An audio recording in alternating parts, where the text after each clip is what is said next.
Listo. Listo. Bien. Bueno, con todo, buenos días. El día de hoy se va a tocar el tema de lo que es diferencias entre la saturación venosa de oxígeno mixta y saturación venosa de oxígeno a nivel central. Como introducción, vamos a decir que la saturación de oxígeno venosa mixta se representa como la saturación entre la administración de oxígeno sistémica y el consumo de oxígeno, básicamente, ¿no? La saturación de oxígeno mixta se refleja en la cantidad de oxígeno que se contiene en la sangre que regresa al corazón a través de tres vías, ¿no? Tanto la vena cava superior, la vena cava inferior y de los senos coronarios, ¿no?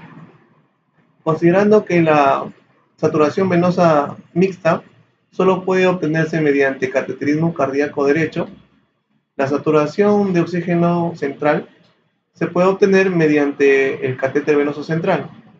Y por consiguiente, la colocación del CVC es más fácil, es más barato y con menos complicaciones, ¿no? En comparación a lo que es el catéter, al catéter de la arteria pulmonar. Es por eso que hoy por hoy, ¿no?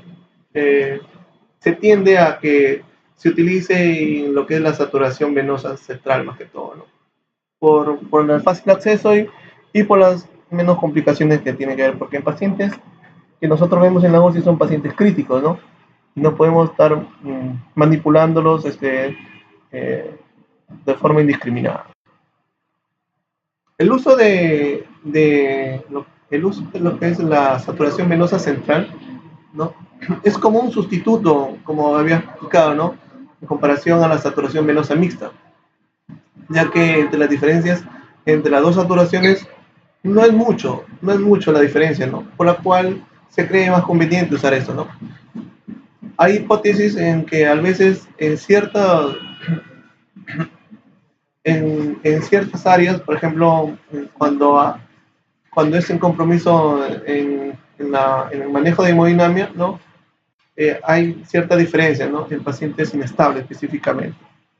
Cuando los pacientes están hemodinámicamente inestables, la diferencia se ve un poco más significativa. Acá también existe una diferencia entre lo que es la saturación venosa de oxígeno en cada paciente. Y esto se ve en diferentes áreas, ya sea, por ejemplo, cuando vemos las saturaciones mixtas a nivel hepático o a nivel de la vena cava inferior o a veces en la vena cava superior, ¿no? Y esto se va a ver diferenciado, ¿no? Eso a modo de para diferenciar que no siempre las saturaciones mixtas como las centrales es constante en todo el cuerpo. Básicamente el punto a tratar en este tema es conocer, ¿no? Conocer que hay las diferencias entre las diferentes áreas en pacientes críticos específicos. Vamos a ver que esto se da porque la saturación venosa central depende del sitio de medición en donde se hace, ¿no? La posición ideal de la colocación del CVC se dice que se debe colocar en la parte casi al llegar a la aurícula derecha, ¿no? Se ha demostrado que de 4 colocaciones de CVC, ¿no? Solo uno nomás se enmarca en un sitio específico. Después el resto, las 3 restantes, hay cierta dificultad. Es por eso que nosotros tenemos que ver en ciertas medidas, cuando colocamos el CVC, hay ciertas distancias que se tiene que colocar, ya sea infraclavicular o supraclavicular o yugular posterior. No siempre la distancia que se coloca o el diámetro del CVC es el mismo, ¿no? Vemos que en un CVC siempre hay una distancia, ya sea para una persona pequeña o alta, ¿no? Vamos a ver cierta profundidad con respecto a la distancia, ¿no? Vemos que cuando nosotros se coloca lo que es el catéter, ¿no? Vemos que la sangre venosa central contiene una sangre drenada cuando se va a medir, se supone que se tiene que medir de lo que es la sangre que viene del cerebro, del cuello y las extremidades superiores. Pero cuando se coloca un poco más descendido, ahí ya básicamente ya va a haber una diferencia, porque no solo va a haber la saturación de oxígeno, no solo de estas partes, sino también de las partes inferiores y de la parte del abdomen. Y en concordancia, pues estas saturaciones son diferentes. Vamos a ver más adelante, ¿no? Dice, en personas sanas, la saturación venosa central, ¿no?, es menor en comparación a la saturación venosa mixta, debido a que hay una mayor extracción de oxígeno en el cerebro en comparación a los órganos abdominales, específicamente de los riñones. Y no solo de los riñones, también de los intestinos también, ¿no? O al contrario, cuando el paciente está en estado de shock, ¿no?, de diferentes tipos, las concentraciones de la saturación venosa central es mayor en comparación a la saturación venosa mixta, ¿no? Esto ya sea por la extracción, por la mayor extracción de oxígeno que se da a nivel intraabdominal, ¿no?, ya sea por el intestino o también por el hígado o también por las extremidades inferiores. Los tratamientos también influyen también en lo que es la diferencia entre las saturaciones mixta y central, ¿no? Ya sea pues por medicamentos, ya sea estos anestésicos, ¿no?, hipnóticos, usando, por ejemplo, lo que son las benzodiazepinas, del propofol, ¿no?, ya que esto va a reducir lo que es la tasa metabólica, ¿no? Esto también influye en lo que es el consumo, básicamente, de oxígeno, y por consiguiente va a ser una diferencia entre tanto la saturación mixta como la saturación venosa central. La hipotermia también es otro punto a tratar con relación a lo que es las diferencias entre las diferentes saturaciones, ¿no? Se dice que una hipotermia durante un bypass cardiopulmonar puede servir como un modelo para ver que hay una diferencia entre tanto la saturación venosa central y mixta. Y está influenciada por condiciones fisiológicas extremas, ¿no? Se dice que la hipotermia reduce el reflujo a favor de la vena cava inferior. Crucialmente se produjeron cambios mínimos en lo que es el rango normal, en lo que es la saturación venosa mixta. También se observaron en algunos estudios una discrepancia similar en lo que es la diferencia entre tanto la saturación mixta como central en las cirugías cardíacas, utilizando una hipotermia leve de 34 a 35 grados, ¿no? Entonces, con esto podemos corroborar que no solo es las diferencias en lo que es saturaciones en diferentes áreas o órganos del cuerpo, sino también influenciado por fármacos y también por efectos fisiológicos como la hipotermia también, ¿no?, que se utiliza mucho en lo que es la parte de cirugías cardíacas. En lo que son las comparaciones en pacientes críticos, nos han hecho algunos estudios que han evaluado la concordancia en correlación entre la saturación central y mixta en pacientes críticamente enfermos y en lo que son médico-quirúrgicos, y han tomado en conjunto lo que son estudios que han demostrado un escaso acuerdo, pero con una relación en lo que es la saturación específicamente.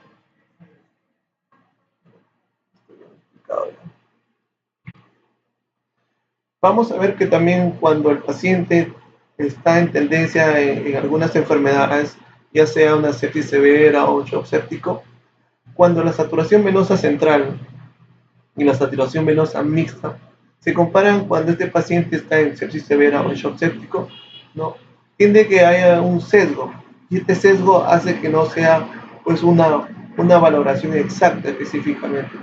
Había una información ahí que decía, pero no la entendí muy bien, con lo cual no quise ahondar más en el tema, pero en líneas generales hace que cuando el paciente está en un shock séptico o una sepsis severa, ¿no?, hay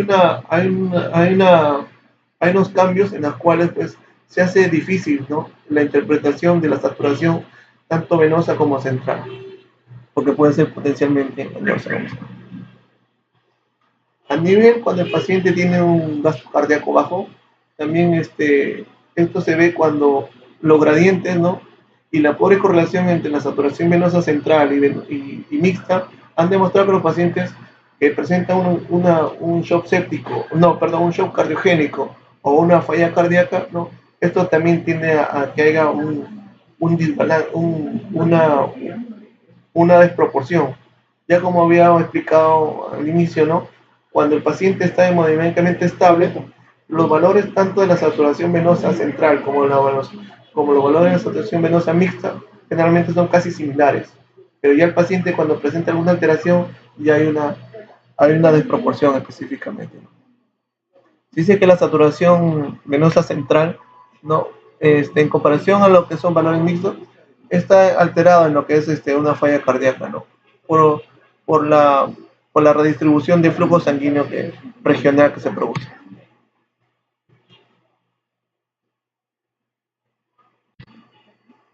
También hay otra alteración en lo que es hipoxia, ¿no? El paciente que presenta un ARS, ¿no? un síndrome de distrés respiratorio, también se ve alterada específicamente. Estos básicamente cuando hay un PAFI aproximadamente en 120, ¿no? Se informó que la saturación venosa central es disminuida aproximadamente un 50, 52 o 58%, dependiendo del modo ventilatorio en el cual el paciente se esté acoplado, ¿no? Dado que los pacientes con dificultad respiratoria, con síndrome de distrés respiratorio agudo, ¿no? Por lo general, el gasto cardíaco normal o alto, esto produce que haya una redistribución de flujo, ¿no? Regional y haya menos probable que haya tanto una redistribución en lo que es la diferencia entre los dos tipos de saturaciones. Y puede ser que se espere que haya cambios pequeños en lo que son las variables específicamente, ¿no? Ya que básicamente acá el paciente está con soporte ventilatorio. Con respecto a la información en la cual yo traje este tema, ¿no? Hay unos datos experimentales en los cuales se ve que hay ensayos específicamente en lo que es lo que son animales y que vemos ahí que hay cuando el grupo control se ve que la distribución de la saturación, generalmente cuando un paciente está hemodinámicamente estable, prácticamente central. No hay una marcada distribución en lo que es la media, ¿no? Pero vamos a ver que ya hay una distribución en lo que es cuando el paciente es séptico o cuando el paciente tiene, ¿no? Un taponamiento cardíaco o tiene hipoxia, una, una, una hipoxemia hipóxica, ¿no? Acá también nosotros vemos en estos datos, en estos cuadros, en los cuales nosotros vemos, ¿no? Que la distribución específicamente se da más que todo, ¿no? Cuando el paciente pues presenta sepsis o alguna enfermedad coadyuvante, por ejemplo, un taponamiento cardíaco. Concluimos que de acuerdo a lo que son las diferentes concentraciones de saturación, de acuerdo a lo que es tanto central como mixta, ¿no? Han demostrado que hay una pobre diferencia y por lo tanto esto se ve más que todo cuando el paciente está hemodinámicamente inestable o cuando tiene alguna enfermedad coadyuvante, por ejemplo una sepsis, fallas cardíacas o incluso cuando está en shock cardiogénico o shock séptico. El flujo sanguíneo de las arterias carótida y hepática y renal, vemos que hay una diferencia básicamente ahí cuando el paciente está hemodinámicamente inestable, ¿no? Y esto lo que hace que sugiere que cuando el paciente está inestable, hace difícil o imposible predecir tanto las saturaciones venosas central como mixtas, ¿no? Si de forma independiente. Básicamente, el tema trata de explicar mediante estudios en los cuales no siempre las saturaciones, tanto central como mixta, es constante a nivel de diferentes, a diferentes órganos, ya sea, ya sea esto por el consumo específico de oxígeno, ¿no? A nivel cerebral, a nivel hepático, a nivel de miembros superiores, o cuando el paciente pues presenta alguna alteración, tanto séptica o como el paciente tenga una enfermedad coronaria específica. Eso es lo que he tratado de, bueno, he entendido lo que son las diferencias que puede haber tanto en saturaciones mixtas como centrales. Acá también influye bastante lo que es la colocación del CBC, ¿no? Esto es importante porque cuando hay una mala colocación del CBC, no hay una buena correlación con respecto a las tomas de muestras de este mismo catéter, ¿no? En algún momento del estudio dicen que ven que cuánto más o menos es la diferencial entre la saturación venosa central y la mixta. Más o menos, sí, pero no me acuerdo mucho de verdad, cuánto es la diferencia, pero sí, pero esto va a depender, doctor, del sitio donde lo tome. No es constante, no es constante y va a ser independientemente del cuadro del paciente en el cual se enmarque, ¿no?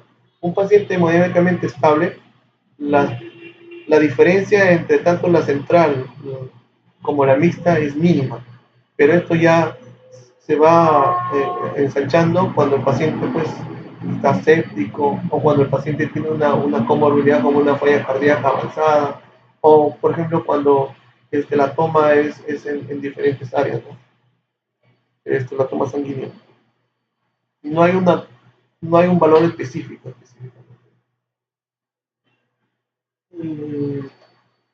Sin el cateterismo cardíaco, otra forma de tomar la mixta, ¿cuál sería?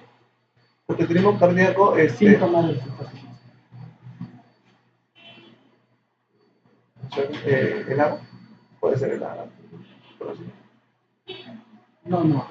Para tomar nosotros saturación venosa central o mixta, tenemos el cateterismo cardíaco, ¿no? Claro, cateterismo cardíaco. ¿Pero qué otro más podría valernos para nosotros tomar una saturación venosa mixta?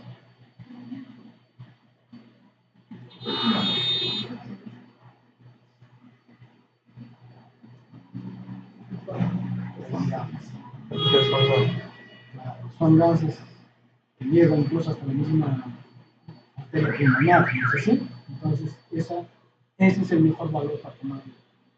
Bueno, aparte del cateterismo, que es más invasivo, ¿no? Claro. El Swan Gas es otra forma de tomar la saturación venosa central. ¿Ya?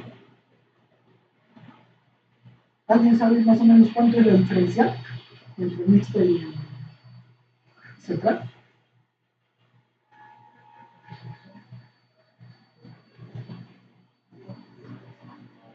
Diferencia más o menos 5. ¿Ya? Hablaban de 9, de 8 a 15%. Pero eso varía, doctor. Varía con respecto, como estaba explicando, ¿no? Eso depende también en qué área lo van a tomar, ¿no? Por eso es importante, ¿no? Por eso estamos hablando justamente entre Swan Gams y el catéter venoso central. ¿Ya? Porque la mayoría lo tomamos aquí. Menos que hablamos del PIC, el cateterismo cardíaco, que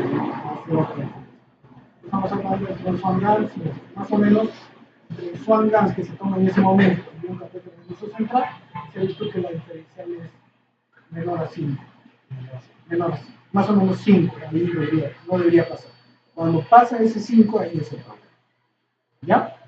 Entonces, por eso cada vez que nosotros sacamos una venosa central, debemos estar 5 a lo que hemos sacado.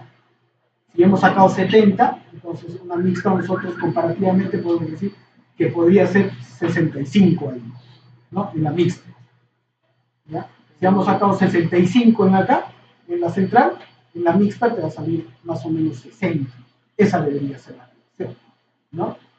Pero eso, como tú dices, cambia de paciente a paciente. Así es. Esta medición es de acuerdo al contexto de cada paciente. Entonces, más o menos tú tienes que restarle 5 menos a la mixta, o saber que es 5 menos la mixta que la central, o que la misma central. ¿Ya? Eso dependiendo de qué momento lo sacas. Eso es un valor no... Es un valor referencial. ¿Ya? Pero acá hablaban que, o sea, como el catéter es muy invasivo, claro, perdón, claro, el cateterismo arterial es muy invasivo, pues eh, en lo que es el CBC es una opción más que se tiene para este tipo de exámenes, porque es una que no es tan invasivo como el cateterismo propiamente, ¿no? El CBC, ¿no? Y otra que los pacientes que están en UCI o en UCI son pacientes críticos, no se pueden manipular de forma muy invasiva, por las cuales esto sería una opción, ¿no? Para el manejo y para la toma de este tipo de muestras. Todos tomamos. Muy pocos pacientes se toman por Swan Downs, que es solo en el licor, o por cateterismo cardíaco, donde tienen unidades de movimiento. ¿No? Y no lo vas a meter a cateterismo para sacar una venosa central, una venosa mixta, ¿no? La mayoría se toma por catéter venoso central. Y además se ha visto que cuando el paciente está hemodinámicamente estable, la diferencia es mínima, pero ya va a diferenciarse ya cuando el paciente ya está hemodinámicamente inestable. A ver, Luis, ¿qué es lo que nosotros vemos en el paciente cardíaco cuando hay esta diferencial de, cuando digamos tu paciente está haciendo un, en el catéter venoso central le has encontrado 60 de saturación?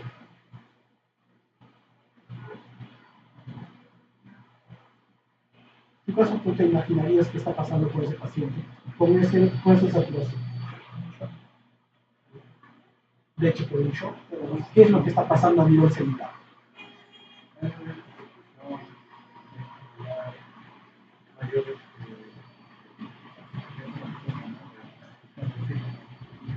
Claro, porque la saturación normal venoso central es 70.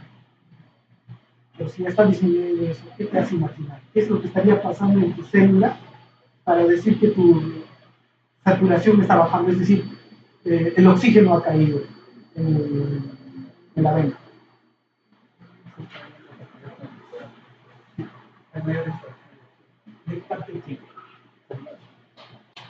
Hay mayor consumo de oxígeno a nivel celular. Eso quiere decir que el oxígeno se está haciendo de forma anaeróbica en la célula y está jalando más el oxígeno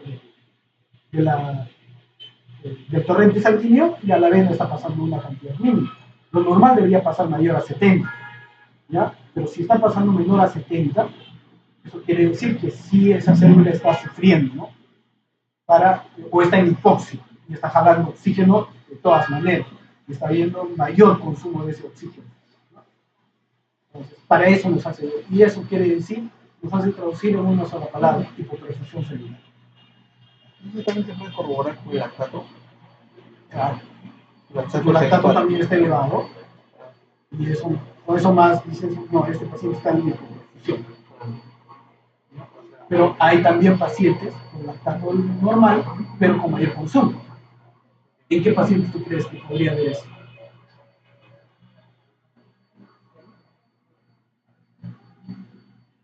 Pero tu paciente está tranquilo, ¿no? Así como la doctora solo está de frío, ¿no? ¿En qué pacientes tú crees que ese paciente va a tener lactato normal, pero ves que la diferencial de oxígeno ha caído? Tu saturación venosa central ha caído.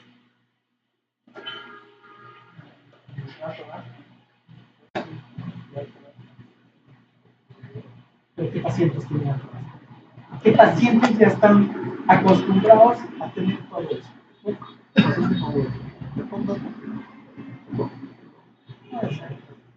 Pero el EPOT es no es consumo de oxígeno, es oxígeno y aéreo. Pacientes que fallas cardíacas. Las fallas cardíacas que están con mucho tiempo de evolución, su cuerpo se ha acostumbrado, o su célula se ha acostumbrado a recibir muy poco oxígeno, ¿no? Y los jalan todo el oxígeno que puede. Pero el paciente está con lactato normal, ¿ya? Entonces, esos pacientes son los que tienen lactato normal. No está tan normal, de hecho, ¿no? Pero va por ahí. ¿Ya? Las congénitas, ¿ya? Pero las congénitas que sobreviven, no las congénitas del momento. No, claro, la que tiene larga data. Exactamente. Esos pacientes son. Este estudio es interesante porque te ayuda, es un complemento para tu diagnóstico. No es definitorio, ¿ya? Eso sí me dice, no es definitorio. Te puede alterar por miles de cosas, ¿ya? Por miles de cosas. E incluso en el shock séptico no es de importancia, porque el shock séptico va a salir totalmente alterado, ¿no? Por la hemodinamia va a salir totalmente alterado. Pero sí es muy fidedigno en pacientes cardíacos. ¿Ya? En los pacientes cardíacos, la saturación venosa central es muy buena, ayuda muchísimo a ver cómo está la recuperación del paciente. Muchos de ustedes en UCI coronario lo van a hacer, ¿no? Y sus maestros le van a decir, por favor, sácalo en forma artesanal. Pura fórmulas. Todo fórmulas. Hasta ahí te pueden decir, sácame un indexado de la resistencia vascular con fórmula. No te van a dejar usar tu aplicativo. ¿Ya? Ahí vas a tener que sacarle área de superficie corporal, vas a tener que sacarle el consumo de oxígeno, vas a sacarle el gasto, vas a sacarle la resistencia vascular en sí misma, la resistencia vascular indexada, el volumen sistólico indexado. Entonces, son varias cosas que parece que no tendrían importancia, ¿no? Pero en un paciente cardiogénico te va a ayudar muchísimo, ¿ya? Por ejemplo, en muchos hospitales no tenemos sangrados o no tenemos picos, ¿no? Para poder nosotros sacar gastos cardíacos o tener un monitor como el que tenemos acá, ¿no? Que es el cardioco. Muchos de los hospitales no tienen, ¿no? ¿En tu hospital qué tiene para medir el gasto? Ecocardio. Hay cardio que tiene cardio. Ya tienen otras cardios. Pero en tu hospital tienes algo de eso. ¿Ves? Entonces, para manejar ese tipo de situaciones, y si tú quieres tener un buen manejo de tu paciente, está esto. La fórmula de FIC se llama. ¿Ya? Entonces, para sacar todo esto, tienes que tener todas tus bases también bien hechas, ¿no? En qué momento va a consumir oxígeno, en qué momento hay entrega de oxígeno, índice oxigenatorio, ¿no? Entonces, son varias cosas que tú puedes sacar en forma de fórmulas. Muy bien. Listo. Un favor, no. Espera.